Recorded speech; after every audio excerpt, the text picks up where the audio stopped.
My daughter threw my clothes out the window and said, "You're a bad example for the kids. Go live on the streets." I left in silence, and the next day my lawyer called her. "You have 7 days to vacate the house." Subscribe to the channel for more stories like this, and comment the city you're watching from. I'm 72 years old, and I never thought my own daughter would throw my clothes out a second-story window like I was some kind of vagrant. But there I was standing on the sidewalk in front of my own house, watching my favorite blue cardigan flutter down like a wounded bird, landing in a heap next to my sensible walking shoes. "You're a bad example for the children. Go live on the streets," Sophia screamed from my bedroom window, her voice carrying across the entire neighborhood. My bedroom, the room where I'd slept for 38 years, in the house I'd bought with my late husband Robert back in 1985. Mrs. Henderson from next door was pretending to water her already drowning petunias, but I could feel her eyes burning into my back. The Johnsons had stopped their morning jog and were standing frozen on the sidewalk, phones probably already recording. I wanted to disappear, to melt into the concrete, and never face another human being again. Another bundle of clothes came sailing down. My church dresses, the ones I'd worn to every Sunday service for the past decade. The navy one with the pearl buttons that Robert always said made my eyes look beautiful. Now it was crumpled on the ground like discarded trash. "Sophia, please," I called up to her, my voice cracking. "Let's talk about this inside." "There's nothing to talk about, Mother." She spat the word like it tasted bitter. "I can't have you around my children anymore. Do you understand what you've done?" But I didn't understand. That was the most terrifying part. Yesterday evening, everything had been normal. We'd eaten dinner together. Well, I cooked while Sophia scrolled through her phone and the kids played video games. I'd helped 8-year-old Emma with her math homework while Sophia went upstairs to take a call. Nothing unusual. Nothing that would explain this nightmare. My underwear came next, scattered across the front yard like confetti at some twisted celebration. I felt my cheeks burn with shame as I scrambled to collect my most intimate belongings while my neighbors watched. 72 years of dignity crumbling in real time. "Grandma!" Emma's small voice came from somewhere inside the house. "What's happening? Go to your room, Emma. Now." Sophia's voice was sharp, final. I looked up at my granddaughter's confused face pressed against the living room window and felt my heart crack down the middle. Emma and her younger brother Tyler were the lights of my life. I'd been watching them every day after school for 3 years, helping with homework, making their favorite snacks, listening to their stories about friends and teachers and playground drama. My suitcase, the old brown one Robert and I had used for our honeymoon, came flying down next, bursting open on impact. Photographs scattered across the lawn. Pictures of Sophia's first steps, her high school graduation, her wedding day. Pictures of Emma and Tyler as babies. Memories of a life I thought we'd built together. "I want you gone before I come back," Sophia called down. "I'm taking the kids to school, and when I return, I don't want to see you anywhere near this property." The front door slammed with such force that the windows rattled. A few minutes later, I heard the garage door open and Sophia's SUV back out. Through the tinted windows, I caught a glimpse of Emma's pale face looking back at me, tears streaming down her cheeks. I stood there for a long time after they drove away, surrounded by the ruins of my life, trying to make sense of what had just happened. The morning sun felt too bright, too cheerful for such devastation. Birds were singing in the oak tree Robert had planted the year before he died, completely oblivious to the fact that my world had just ended. My hands shook as I began gathering my belongings, stuffing them back into the burst suitcase. Each item felt heavier than it should have. The weight of a lifetime of memories, of love given freely and apparently unappreciated, of sacrifices that had been forgotten the moment they became inconvenient. As I dragged the suitcase toward the sidewalk, I caught my reflection in the living room window. A frightened old woman with wild gray hair and tear-stained cheeks, clutching her possessions like a refugee. Is this really who I'd become? Is this how my story was supposed to end?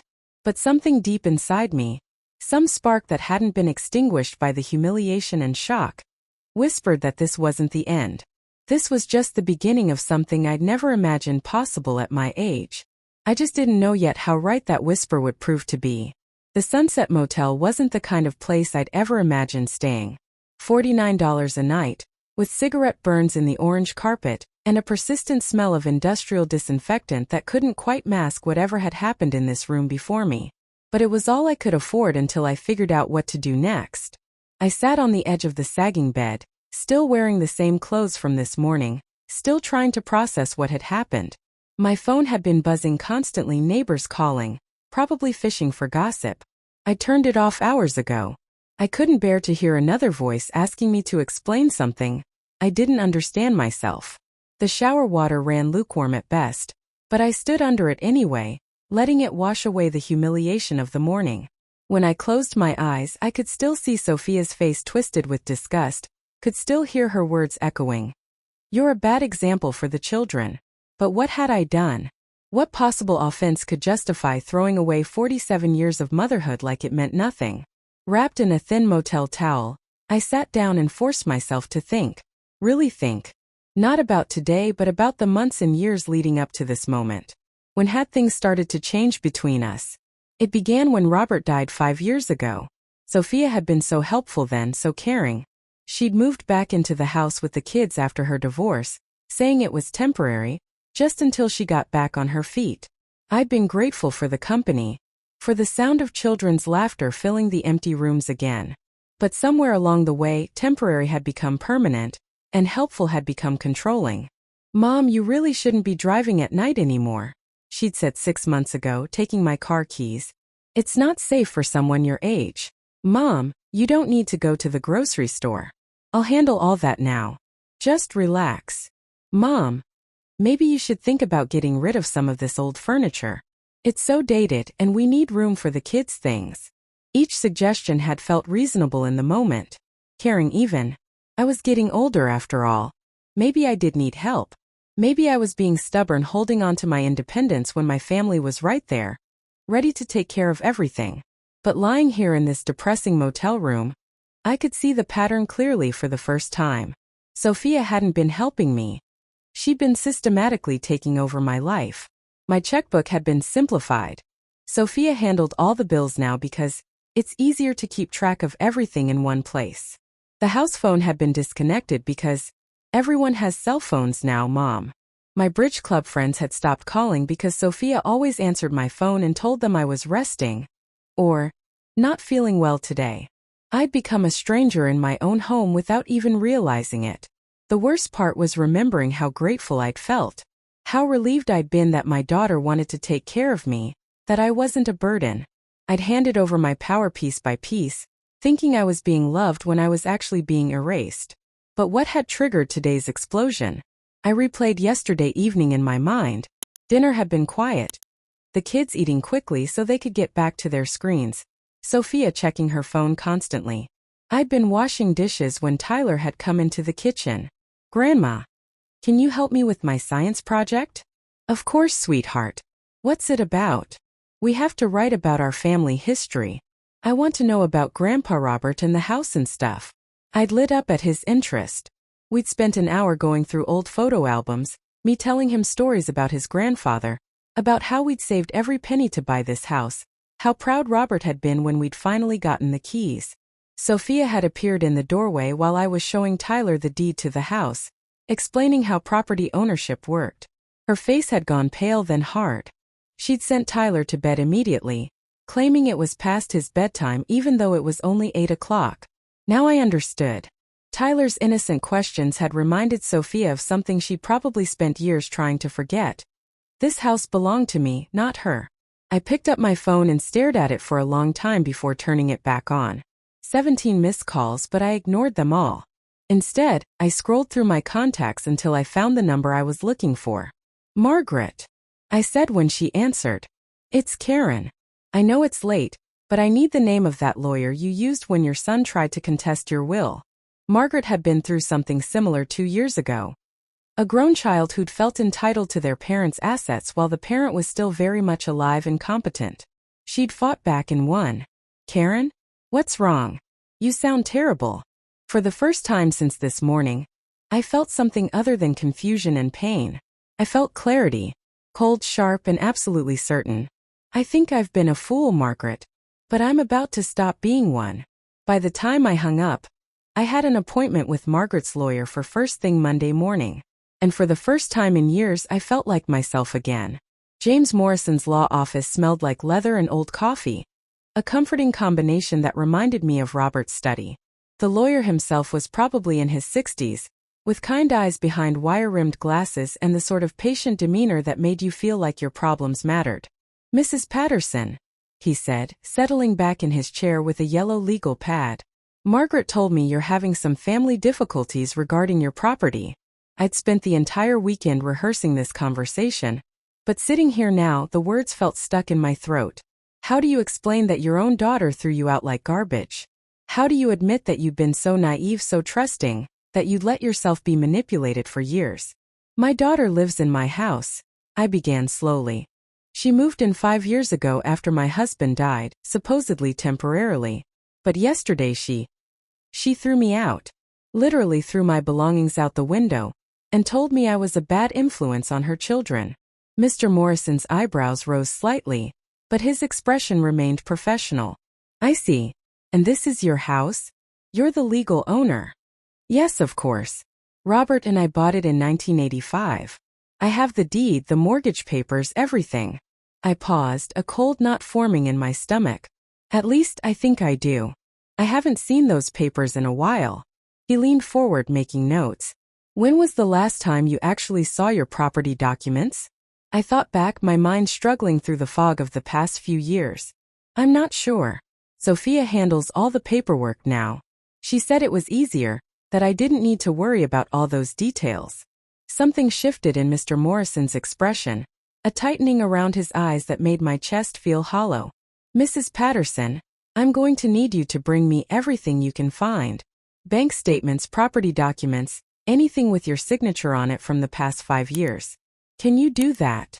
I don't have access to most of it anymore. Sophia keeps everything in her room, says it's safer that way. Then we'll need to request copies from the appropriate offices. It might take some time, but I want to see exactly what we're dealing with here." The next 3 days were the longest of my life. I stayed in that awful motel, eating vending machine sandwiches and waiting for phone calls that would determine whether I still owned my own home. Mr. Morrison had filed requests with the county recorder's office, the bank, even the utility companies. When he finally called, his voice was careful, measured in the way that lawyers use when they're about to deliver bad news. "Mrs. Patterson, I need you to come in as soon as possible. We have some documents to review."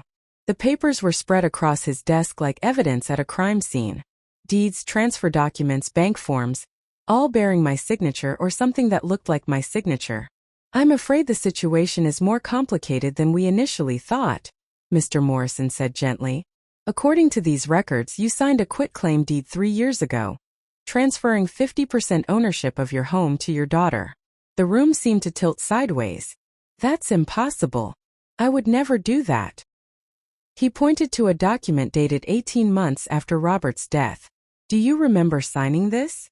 I stared at the paper, at the signature that looked like mine but felt foreign. The date rang a bell. It was right around the time I'd had that terrible bout of pneumonia, when I'd been so sick I could barely get out of bed for 2 weeks. "I was very ill around this time," I whispered. "Sophia took care of everything. She brought me papers to sign, insurance forms," she said. "Medical authorizations." Mr. Morrison's expression grew grimmer. "There's more. This document here shows that you also signed over power of attorney for financial matters. And this one." He hesitated. "This one is a life estate deed, giving your daughter the right to remain in the home for her lifetime, regardless of what happens to your ownership." My hands began to shake. "What does that mean?" "It means that even though you still technically own 50% of the property, your daughter has legal grounds to claim residency rights. She can't be easily removed, and she has significant say in what happens to the house." The betrayal hit me like a physical blow. While I'd been lying there sick, trusting her to handle my affairs, Sophia had been systematically stealing my home out from under me. "But I didn't understand what I was signing," I said, my voice barely above a whisper. "She told me they were medical forms." "That's what we call fraud, Mrs. Patterson. The question is whether we can prove it." I thought about those awful weeks when I'd been so sick. How grateful I'd felt that Sophia was taking care of everything. How she brought me papers to sign while I was barely conscious. How she'd said things like, "Just a formality, Mom. And don't worry about reading it, it's just standard stuff." "She planned this," I said, the realization washing over me like ice water. "She waited until I was vulnerable, and then she stole my house." Mr. Morrison nodded gravely. "It appears that way. But Mrs. Patterson, there might be something else we can use." He pulled out another file, this one thicker than the rest. "I pulled your late husband's will and estate documents. There's something here that your daughter may not have known about." My heart began to pound as he opened the file. After 47 years of marriage, Robert still had surprises for me. Your husband included a very specific clause in his will regarding the family home. He wanted to ensure that you would always have a place to live, no matter what happened. As he began to read, I felt something I hadn't experienced in years. Hope mixed with the cold satisfaction of knowing that Robert, even from beyond the grave, was still protecting me. And that Sophia had made a terrible mistake. Mr. Morrison's finger traced across the yellowed legal document as he read aloud from Robert's will. The words that followed would change everything. "In the event that any person, including but not limited to family members, attempts to remove my beloved wife Karen Patterson from the family residence through coercion, fraud, or manipulation of legal documents, said residence shall immediately and irrevocably revert to a trust established solely for Karen's benefit, with all other claims declared null and void." I stared at him, hardly daring to breathe. "What does that mean exactly?" "It means your husband was a very smart man who loved you deeply. He anticipated exactly what might happen after his death." Mr. Morrison looked up from the papers, his eyes bright with something that looked like admiration. "This clause creates what's called a protective reversion. If we can prove that your daughter used fraudulent means to gain ownership or remove you from the home, then her claims become legally worthless." My hands trembled as I reached for the document. There it was, in Robert's careful handwriting on the margins where he'd made notes for his lawyer. "Karen must never be homeless. The house is her sanctuary." Tears blurred my vision. Even facing his own mortality, Robert had been thinking about protecting me from something he'd apparently seen coming long before I did. "Can we prove the fraud?" I asked. "I believe so. The timing is very suspicious. All these documents were signed while you were seriously ill. We have your medical records from that hospitalization, which show you were on strong medications that could have impaired your judgment. And here's the crucial part." He pulled out another paper. "Your daughter made a mistake."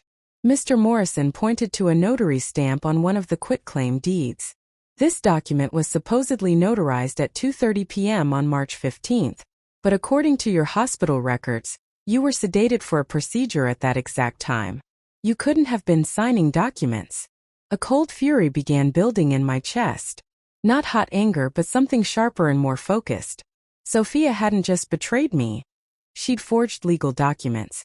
She'd counted on me being too trusting, too confused, or too dead to ever discover what she'd done. "What can we do?" I asked. "We file a motion to invalidate all the fraudulent transfers. Given the evidence and your husband's protective clause, I'm confident we can restore full ownership to you." "But Mrs. Patterson." He paused, studying my face.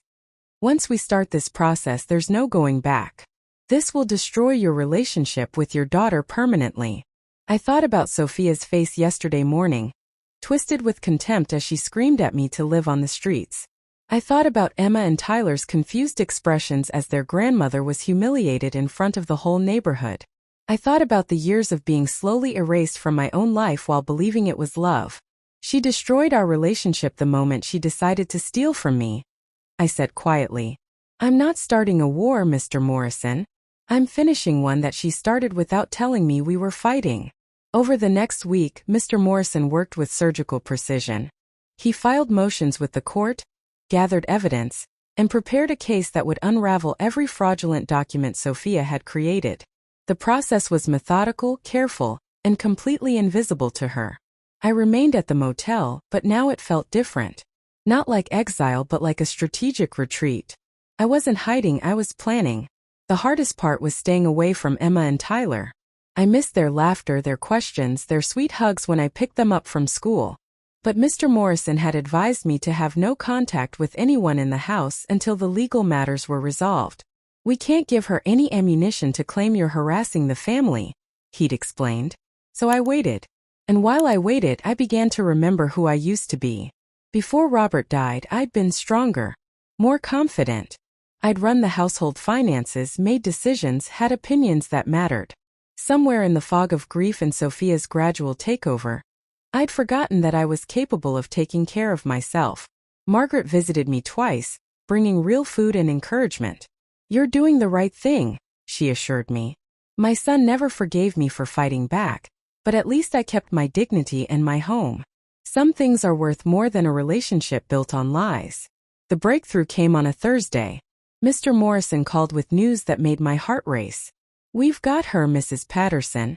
The court has reviewed our evidence and granted an emergency order. All fraudulent transfers are nullified immediately, and full ownership of your home reverts to you under your husband's protective clause." What happens now? Now we notify her that she has 7 days to vacate the premises. As a tenant without legal claim, she has no right to remain in your home. I closed my eyes, feeling something I hadn't experienced in years. Complete, absolute control over my own destiny. "Mr. Morrison," I said, "I want you to make that call personally. I want to hear every word of her reaction." "Are you sure? It might be difficult to listen to." I thought about my clothes scattered across the front yard, about the neighbors watching my humiliation, about Emma's tears as they drove away. "I'm sure. After what she put me through, I think I've earned the right to hear her world fall apart." As we prepared for the call that would change everything, I felt something stirring inside me that had been dormant for too long.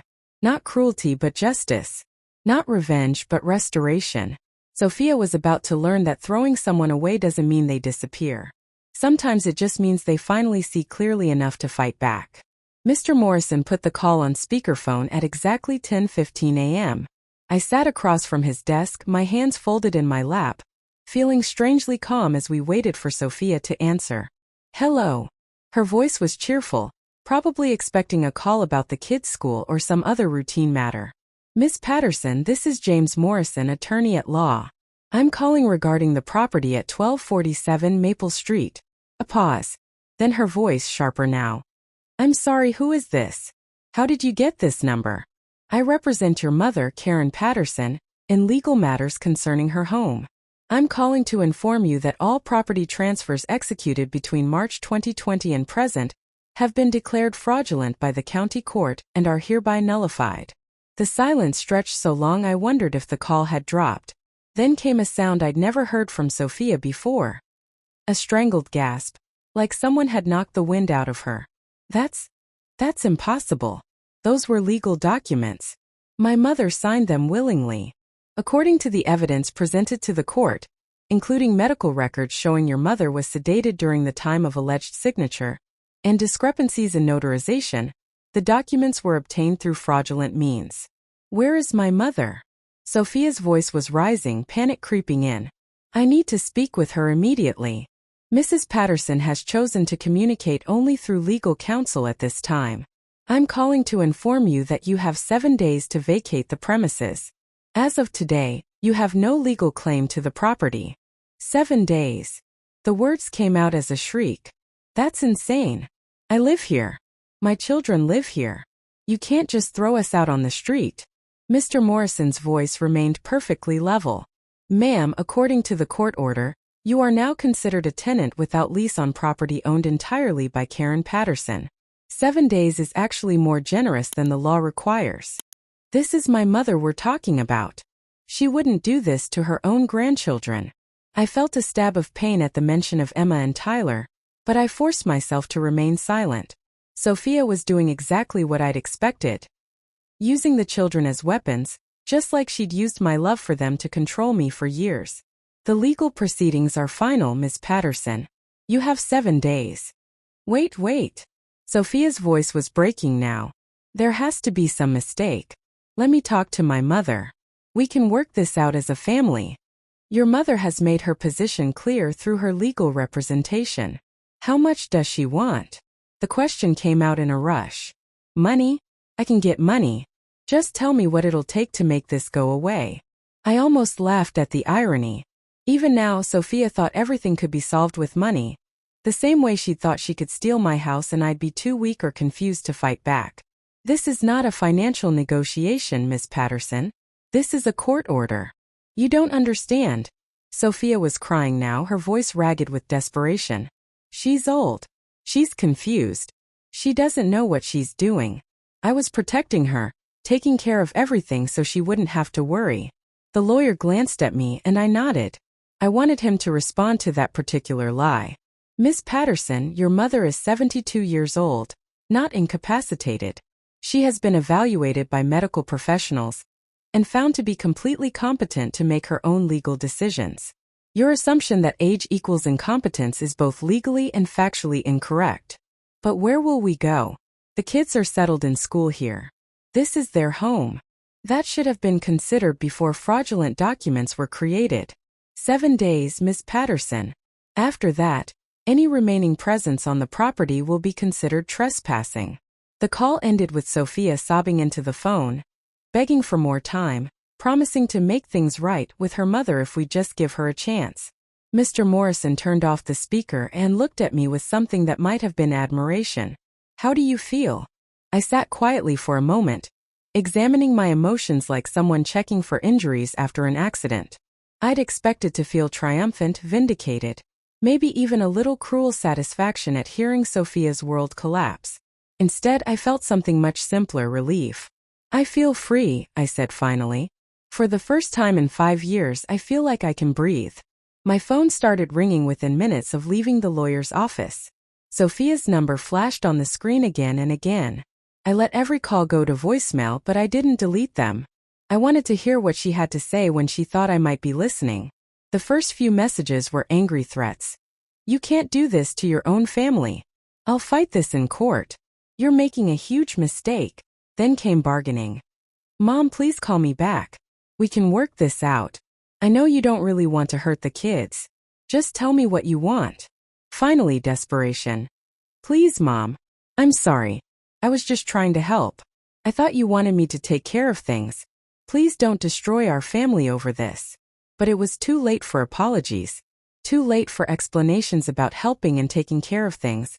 I'd spent years accepting her version of reality, believing that my growing irrelevance in my own home was somehow for my own good. Not anymore.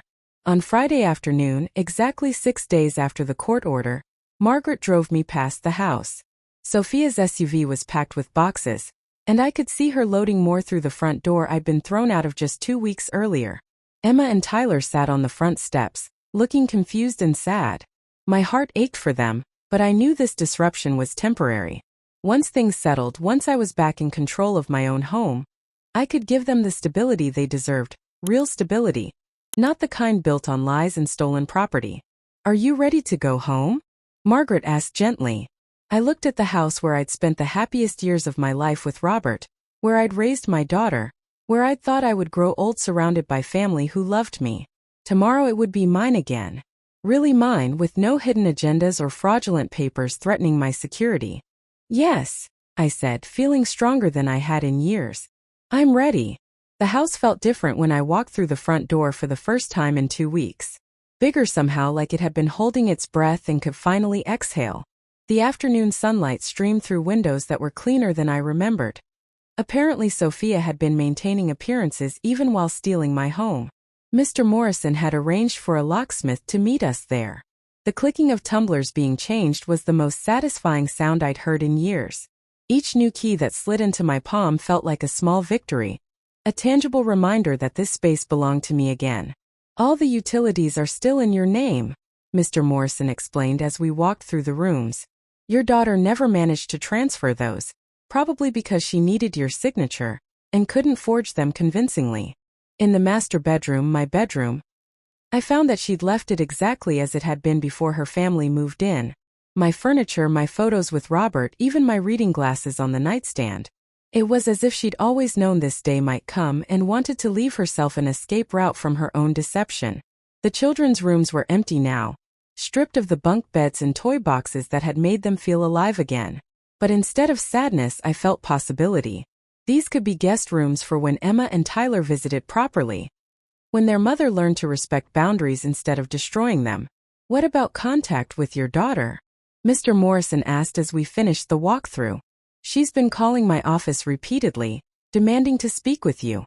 I walked to the kitchen window and looked out at the garden Robert and I had planted together. The roses needed pruning, and the vegetable plot had been neglected, but everything was still there, waiting for attention. I'm not hiding from her, I said finally.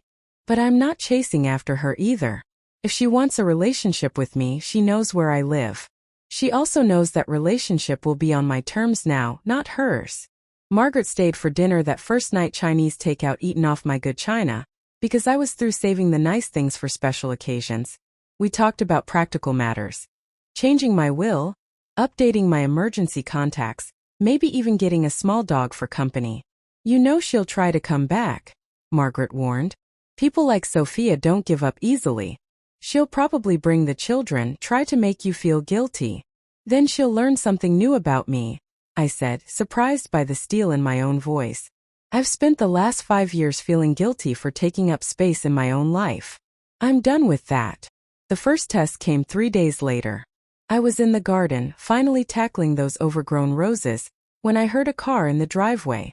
Through the hedge I saw Sophia's SUV, and my heart clenched when Emma and Tyler tumbled out of the back seat. Grandma! Emma's voice was bright with relief as she ran toward the garden gate. You're home. I set down my pruning shears and hugged her tight, breathing in her little girl's scent of shampoo and playground dust. Tyler wrapped his arms around my waist, and for a moment, everything felt normal again.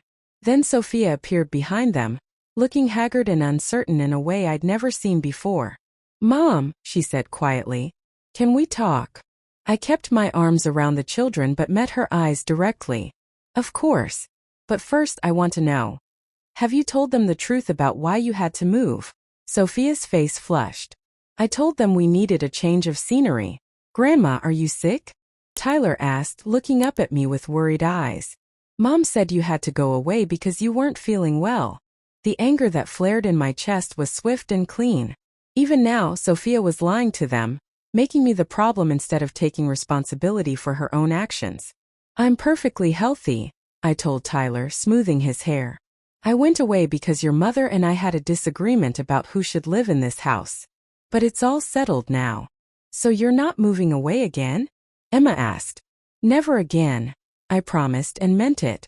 Sophia shifted uncomfortably. Mom, I know you're angry, but can't we put this behind us? For the kids' sake. I studied her face, looking for any sign of genuine remorse, any acknowledgement of what she'd actually done. But all I saw was the same manipulation, dressed up in concern for her children. Emma, Tyler, I said gently. Why don't you go pick some flowers from the garden for your mom? I want to talk to her privately for a minute. When they were out of earshot, I turned to Sophia. I'm not angry anymore. Anger was what I felt when I thought this was all a misunderstanding. Now I know it was deliberate theft, and that requires a different response. Mom, I never meant. You forged legal documents. You stole my house while I was sick and trusting you to help me. You threw my belongings out a window and humiliated me in front of the entire neighborhood. My voice was calm, factual. Those aren't the actions of someone who made a mistake. Those are the actions of someone who planned to erase me from my own life. Sophia's eyes filled with tears. I was scared. When Dad died, I was terrified of being on my own with the kids. I thought if I could just secure our place here. Then you should have asked me. I would have helped you find your own place, helped with the children. Been there for you the way mothers are supposed to be. I paused, letting that sink in. Instead, you decided to steal from me and lie to me. That was your choice. So what happens now? She whispered. I looked at Emma and Tyler, who had wandered over to the swing set Robert had built for them, their laughter floating across the yard like music.